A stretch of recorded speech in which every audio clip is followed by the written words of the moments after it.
I mentioned this a while ago, and there's some truth to it. I became a better Marine when I got out, because I didn't really appreciate what the Marine Corps stood for until later on.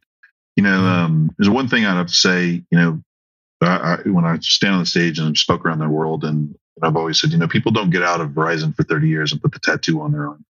And when you take your shirt off and you got a Verizon tattoo, they're like, "Wow, you're a Verizon employee."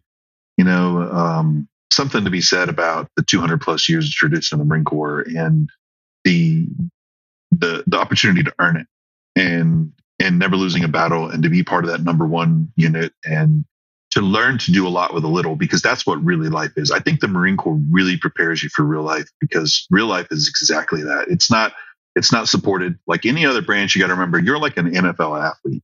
You have food provided for you, access to health care. You've got top-notch people surround you. You've got the ability to be able to get knowledge, school, training, coaching, mentoring, exercise. I mean, you are literally an NFL athlete. And, the Marine Corps, I think, is really at the basis of, well, we don't want to do that. We want you to be independent. We want, in the sense of, taking absolutely nothing and turning it into something and accomplishing massive feats.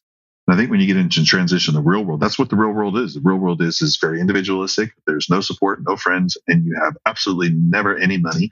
And you have to be able to do a lot with that little bit of money. And you've got to prepare for that. And I think getting in the Marine Corps will be something that it doesn't have to. There are some people it consumes their whole life, and I'm not one of those. But it is an amazing chapter to your book, and you will never look back on it, no matter what you accomplish, and say, "I wish I never did that." No Marine ever does that.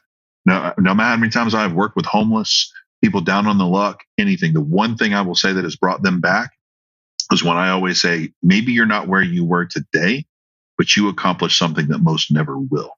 And that means that you actually have that foundation, which means we can build off of that. And that's why I love the Marine Corps. It's just awesome.